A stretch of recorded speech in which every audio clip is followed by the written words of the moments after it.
Halo Sobat Kompa dimanapun kalian berada, berjumpa lagi dengan saya Andreas Baok yang selalu hadir untuk menghantui kuota kalian semua. Tapi gak usah takut karena film yang akan saya rangkum ini dijamin tidak akan membuat kalian kecewa. Judulnya Lone Survivor. Sebuah film yang didasari dari kisah nyata 4 pasukan Amerika Serikat yang terjebak di sebuah daerah yang merupakan markas dari pasukan Afghanistan. Kebayang ya, cuma 4 orang terjebak di markas musuh pula lagi. Kalau saya sih mending pura-pura jadi badut biar gak ketahuan daripada harus mati konyol. Nah, lalu bagaimanakah nasib keempat prajurit Amerika ini? Tentu saja kita akan mengetahui jawabannya sebentar lagi. Sebelum masuk ke alur cerita seperti biasa, saya mau ingetin kalian untuk makan permen terlebih dahulu, biar sehancur-hancurnya muka kalian, sepahit-pahitnya hidup kalian, tapi setidaknya mulut kalian tetap manis. Ini dia, Lone Survivor. Salah kata.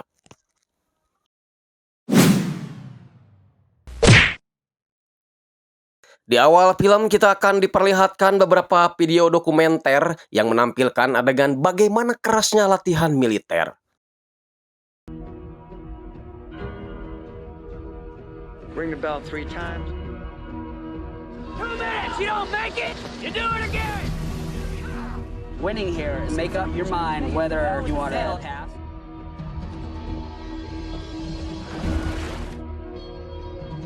All this shaking and all this cold, harness it, turn it. Push yourself further than you thought possible. You'll get wet, run! Jujur kalau buat saya pribadi sih kayaknya gak bakalan kuat kalau latihan kayak gini. Nonton film Dono Kasino Indro aja yang adegan pelatihan jadi satpam oleh Haji Boneng, saya mah udah ngerasa ngeri. Oke, kita tinggalkan adegan pelatihan tentara dan akan masuk ke alur cerita.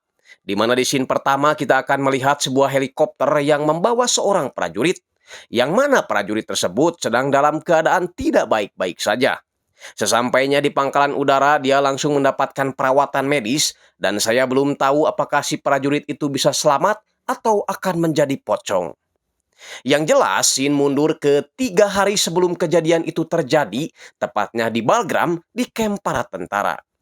Seorang tentara bernama Mike Murphy dapat email dari tunangannya yang ingin dibelikan seekor kuda putih sebagai kado pernikahan mereka. Karena penasaran, Mike membangunkan satu rekannya bernama Markus untuk menanyakan kira-kira berapa harga kuda tersebut. Markus menjawab bahwa itu adalah kuda Arab yang harganya jauh lebih mahal daripada sebuah angkot. Mike kemudian pergi ke kamar Danny Ditch, membangunkannya, kemudian mengajaknya jogging pagi.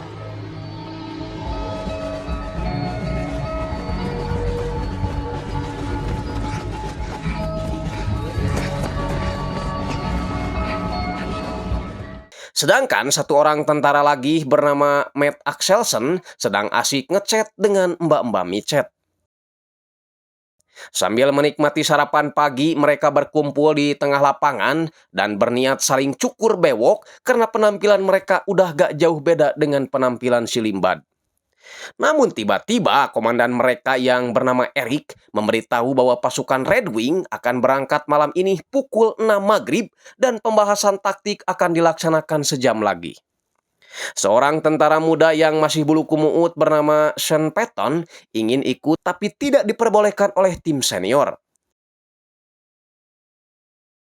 Singkatnya, para pasukan pun berkumpul dan mereka diberi target untuk mengintai orang ini namanya Ahmad Shah, seorang komandan senior Taliban yang banyak membunuh tentara Amerika. Yang kedua, Torak. Torak adalah orang yang banyak melakukan tugas Ahmad Shah atau biasa disebut dengan tangan kanan. Eric menambahkan bahwa dia akan mengirim beberapa pasukan secara terpisah di beberapa titik. Dan mereka harus saling berkomunikasi karena selain harus menghindari kontak dengan pihak musuh, mereka juga harus menghindari hewan buas seperti ular yang setiap saat bisa memangsa mereka. Murph's got the sat phone. We're gonna be on 2-hour comms windows. 2 is Miller, 3 is Corona, 4 is Shaw, pass Rick James. We're leaving here at 1800. Fly here to the LZ, insert the 4-man JBAD.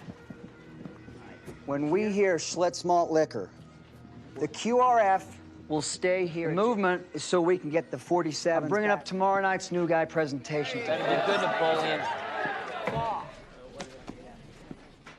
Alih-alih diajak menjalankan misi pertamanya, tentara muda ini malah dikerjai oleh para seniornya untuk menari alat trio ubur-ubur.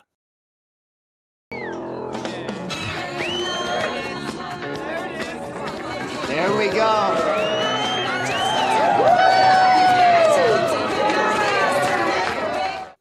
Setelah itu, pasukan dipersilahkan untuk mempersiapkan senjata yang ingin mereka bawa, lalu pergi untuk menjalankan tugas negara. All kinds of trucks. 2x. I'm a lover, I'm a fighter, I'm a UD at the back door when the refueling is done. Cheers, boys.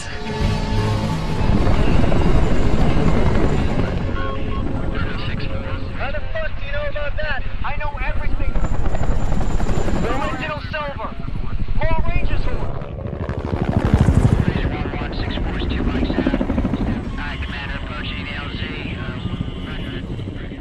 Pasukan Spartan 01 yang terdiri dari 4 orang, Mike, Marcus, Danny, dan juga Matt, turun di titik pertama. Mereka mulai mengecek jaringan komunikasi dan untuk sementara lancar-lancar saja.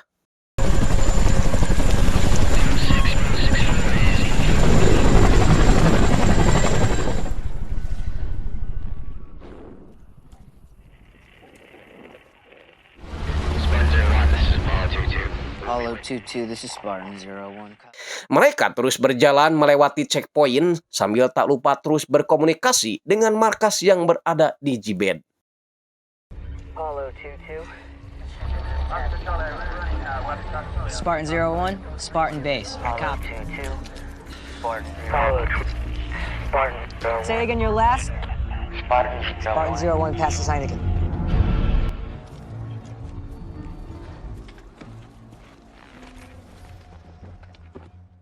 Tim Spartan 01 melihat sebuah pedesaan yang disinyalir tempat target mereka berada. Mereka melaporkan penemuan itu pada markas sambil mencari tempat yang lebih tinggi agar bisa memantau pedesaan itu secara jelas. Di markas, anggota pasukan lain terlihat bersiap-siap, kali aja ada sesuatu yang terjadi dengan pasukan yang ada di lapangan. Nah, dari tempat tinggi itu mereka akhirnya bisa melihat dengan jelas letak pedesaan dan menemukan 2 orang target mereka, yaitu Ahmad Shah dan juga Torak. That's a lot more than 10 guys.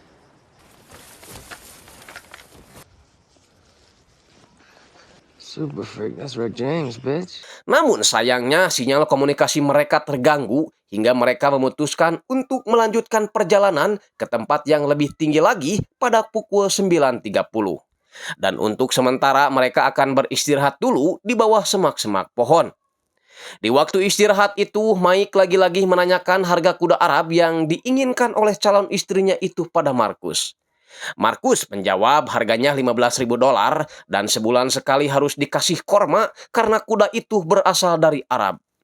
Sementara si Danny menggambar denah lokasi desa Taliban yang dilihatnya untuk dikirim ke markas. Tak lama setelah itu mereka dikejutkan dengan kedatangan beberapa ekor embe berikut 3 penggembalanya. Mereka sebenarnya tidak mau ada kontak, namun karena salah satu orang Afghanistan itu tak sengaja menginjak kaki Marcus, mereka pun akhirnya bertindak.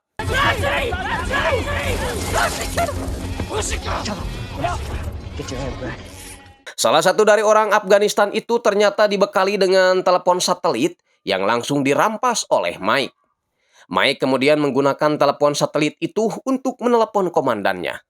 Komandannya yang sedang tidur pun dibangunkan Patton, namun ketika diangkat, sinyalnya tiba-tiba terputus.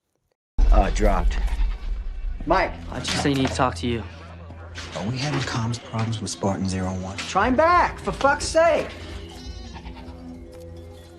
Salah satu dari orang Afghanistan itu mencoba kabur, tapi Mike keburu menghentikannya. Mike kemudian memberikan 3 pilihan pada rekannya, yaitu yang pertama mereka melepaskan 3 orang Afga ini, tapi mungkin kurang dari 1 jam mereka akan dikejar-kejar pasukan musuh. Yang kedua, mereka akan ikat ketiga orang Afga ini, lalu meninggalkannya dengan resiko ketiga orang ini akan tewas dimakan binatang buas atau mati karena kedinginan. Yang ketiga, tak ada kompromi atau dengan kata lain mengeksekusi mereka saat ini juga. Danny dan Matt memilih opsi nomor 3 karena mereka berpikir akan terlalu bahaya jika 3 orang Afgan ini dilepaskan. Lagian, hanya membunuh 3 orang saja tidak cukup impas dengan yang dilakukan Ahmad Shah yang membunuh 20 orang marinir 1 minggu yang lalu. Tapi Markus tidak setuju karena dia tidak ingin menjadi seorang pembunuh. Lagi pula orang yang mereka tangkap ini adalah seorang warga biasa yang menjadi tawanan tak bersenjata. I don't want your mom seeing your... I don't see it that way. Fucking look at him, man. It's not a kid. It's a soldier. Unarmed prisoners. And the second that they run down there, we got 2... What do you think he's running to? What do you think they're gonna do for fucking 2 kids and an old fucking man? Mike sebagai kepala tim akhirnya memutuskan untuk melepaskan mereka, lalu menghubungi markas kemudian minta dijemput. Karena tugas mereka di sini bukanlah untuk kontak senjata, melainkan hanya untuk memastikan keberadaan Ahmad Shah dan juga Torak. Sementara itu di markas, Eric nampak gak tenang sama sekali karena nasib anak buahnya masih belum diketahui secara jelas. Apalagi sebagian helikopter pada terbang karena ada kabar tim yang lain sedang terlibat kontak senjata dengan pasukan musuh. Kembali ke tim Spartan 01 yang melepaskan 3 tawanannya, orang Afgan yang paling tua mengatakan sesuatu, tapi saya tidak mengerti apa yang dia ucapkan.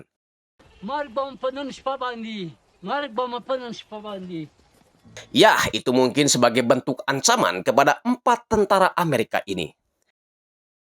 Salah satu dari mereka menuruni gunung dengan cepat dan sepertinya akan melaporkan keberadaan pasukan Amerika itu pada Taliban.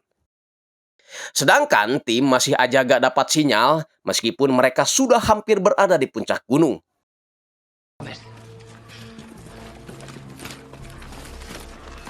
Spartan base, this is Spartan Zero. I mean, isn't that how things work? Danny, I got nothing here on sack. Give me some. I don't have fucking... Okay? Can't make comms. We're walking home anyways, gents. Let's get... Hingga Mike memutuskan untuk kembali beristirahat di hutan sambil berjaga-jaga. Sampai tak lama setelah itu, mereka mendengar ada suara langkah kaki yang mengarah ke lokasi mereka berada.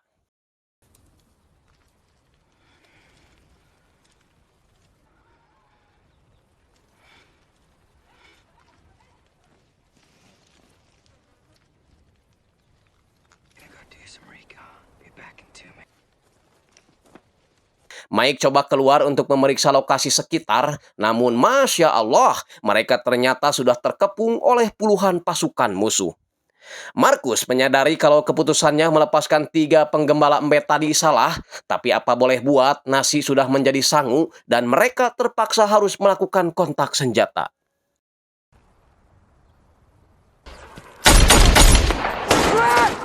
Marcus, move!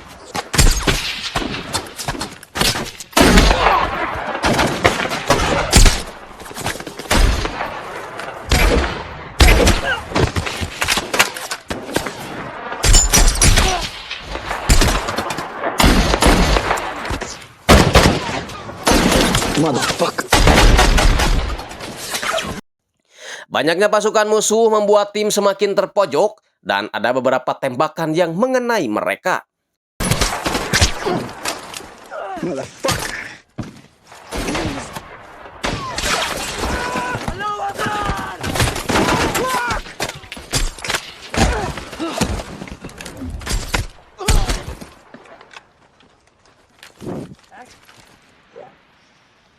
Mikey, left is good. Roger that. Push right. We are good right. Down!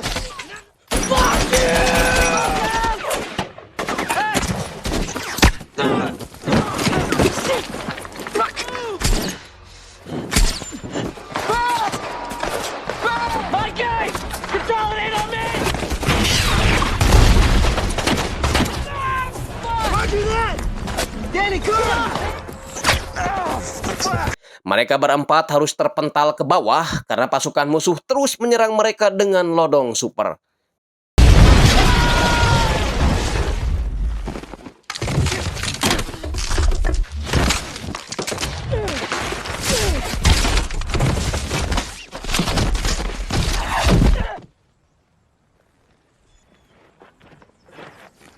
Sejenak mereka bisa mengambil napas meskipun mereka memiliki luka tembak masing-masing dan bodi pada pegal pastinya karena udah jatuh dari tebing. Namun tak lama setelah itu,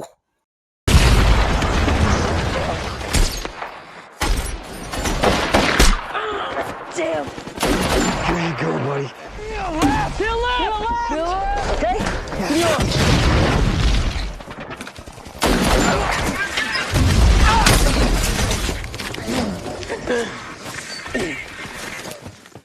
dalam baku tembak tersebut, Dani lagi-lagi jatuh karena dia sudah tidak kuat lagi berlari hingga harus dibantu oleh rekan-rekannya.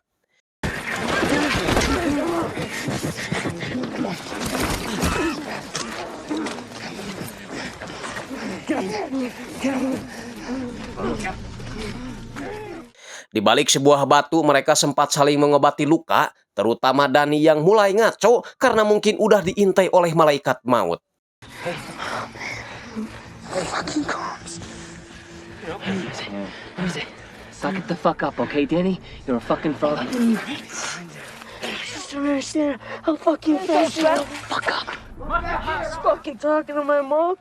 Pihak musuh yang mendengar suara Dani di balik batu kembali melakukan penyerangan hingga mereka dihadapkan pada pilihan yang sulit antara kembali terjun atau melawan musuh. Mereka akhirnya memilih terjun meskipun tanpa si Dani yang harus terlepas setelah kena tembakan. We're moving down! Move where?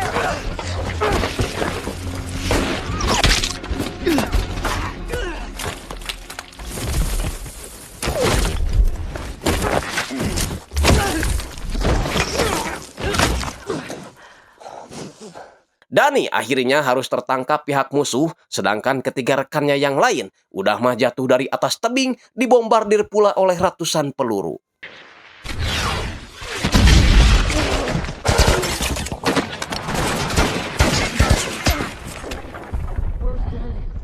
Yah, inilah resiko seorang prajurit yang harus siap mengorbankan nyawanya dimanapun mereka ditugaskan. Michael berusaha naik lagi ke atas untuk menyelamatkan Dani, di-backing oleh Marcus dan juga Matt dari bawah.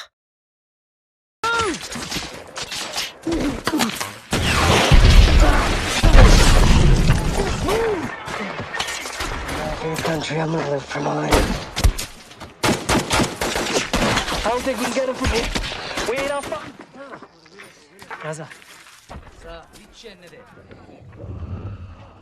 I'll make the call. Look at me. Michael bahkan menyerahkan seluruh amunisinya pada Marcus dan pergi ke atas sendirian untuk mencari Dani sambil berharap dia menemukan sinyal yang bagus agar bisa menghubungi markas. Never out of the fight. What you doing, Marcus? Where's he going?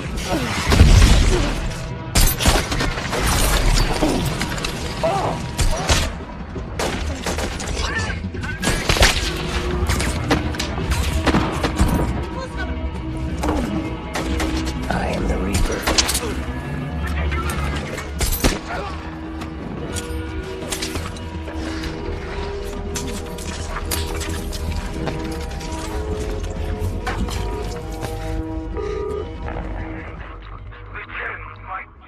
Mike sebenarnya berhasil menghubungi markas dan mengirim titik koordinatnya. Namun sayang setelah itu dia harus ketahuan oleh pihak musuh.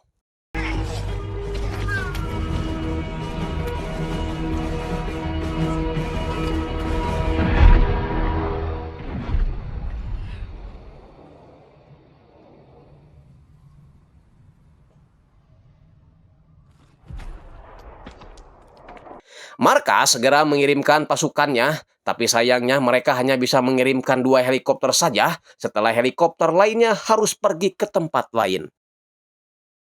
Matt sempat berkata jika seandainya saja dia mati hari ini, tolong beritahu kekasihnya si Yuyun bahwa dia sangat mencintainya dan dengan bangga bisa mati bersama saudara-saudaranya.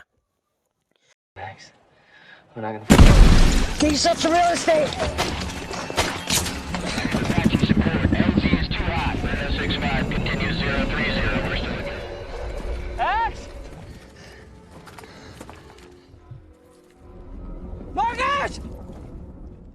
Tak lama setelah itu mereka terlihat gembira karena bala bantuan akhirnya datang juga.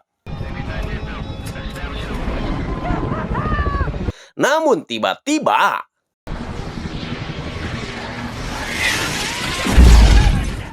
melihat kondisi seperti itu, helikopter satunya lagi terpaksa pergi meskipun Komandan Eric bersikeras ingin turun. Dengan begitu, Markus terpaksa harus berjuang sendirian karena Matt benar-benar tewas setelah melakukan baku tembak jarak dekat dengan pihak musuh.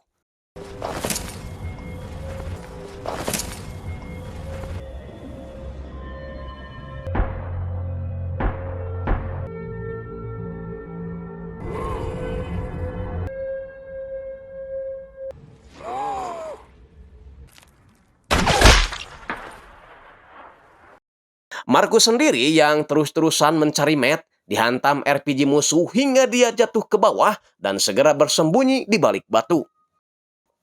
Helikopter Apache sebenarnya datang ke lokasi, namun karena gak melihat adanya pergerakan, helikopter itu pun akhirnya pulang lagi. Singkatnya, setelah tidur seharian, Markus akhirnya bangun lalu berjalan tanpa tahu kemana dia harus pergi. Yang jelas ketika dia melihat kubangan air, dia sangat senang sekali seperti orang yang dapat jackpot 4 angka dari Hong Kong.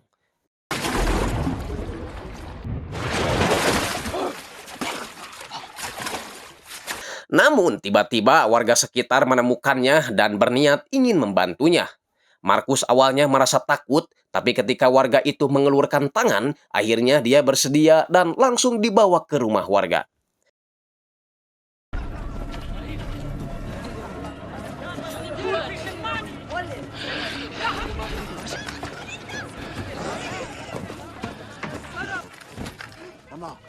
Markus meminta tolong agar mereka mengirimkan lokasi keberadaannya pada pangkalan militer Amerika terdekat.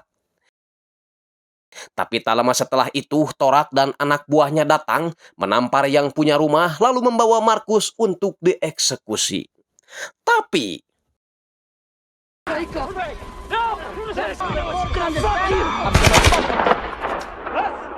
ya, yang punya rumah dibantu para warga lainnya mengancam akan memerangi Taliban jika Torak berani membawa Markus. Karena bagi dirinya, Markus adalah tamu yang harus dia hormati. Alhasil mereka pun pergi dan Markus bisa selamat untuk sementara waktu. Masalahnya, orang-orang Afghanistan itu tidak begitu mengerti dengan bahasa yang diucapkan oleh Markus. Itu terbukti ketika Markus meminta pisau, si Ujang malah memberinya entog. Wajig, mawa entog. Ayahnya lalu benar-benar membawa pisau, tapi dia kira si Markus ingin daging entog. Markus lalu mengambil pisau itu, lalu dia gunakan untuk mengambil peluru yang ada di pahanya. Hari itu, Markus benar-benar ditolong oleh orang yang punya rumah. Hingga keesokan harinya, dari kejauhan pasukan si Torak bersiap untuk melakukan penyerangan terhadap desa yang menyembunyikan Markus.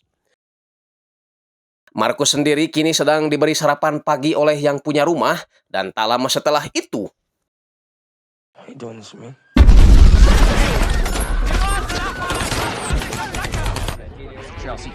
I want all available CSAR up here. Over the situation, put me everything in the air.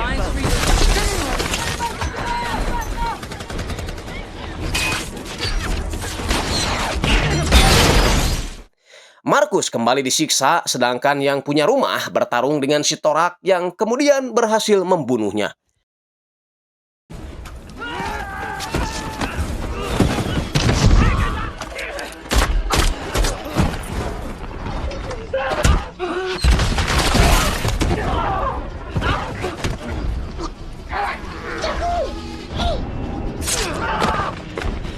Bala bantuan pun akhirnya datang dan membabat habis semua pasukan musuh.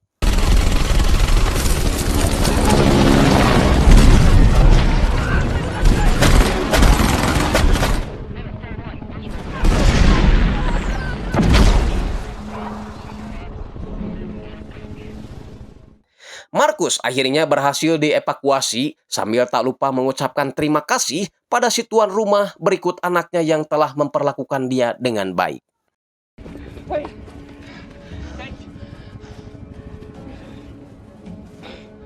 I got you. Easy.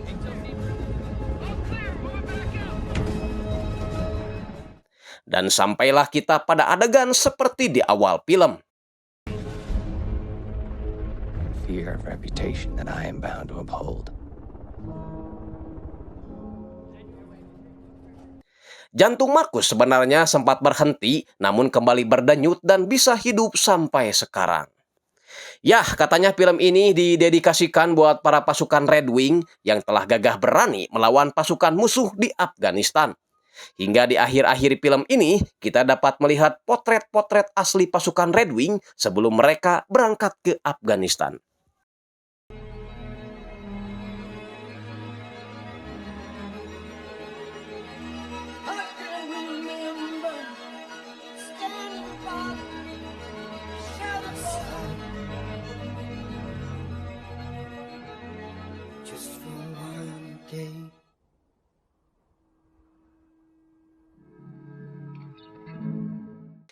Baiklah Sobat Kompa, itu tadi alur cerita film Lone Survivor. Mudah-mudahan kalian suka dan mengerti dengan apa yang saya sampaikan. Saya berharap jangan ada kata invasi lagi dari negara manapun, karena sejatinya setiap manusia tidak menginginkan adanya peperangan dan ingin hidup dengan damai. Kita berharap kepada semua negara yang kini tengah berkonflik, mudah-mudahan cepat mereda, karena satu nyawa saja melayang, itu sangat melukai hati orang-orang yang ditinggalkan si korban. Entah itu anak, istri, orang tua, dan kerabat lainnya. Untuk itu, ayo kita serukan perdamaian. Oke? Saya Andreas Baok pamit, temake adios tapi permios. Wassalamualaikum warahmatullahi wabarakatuh.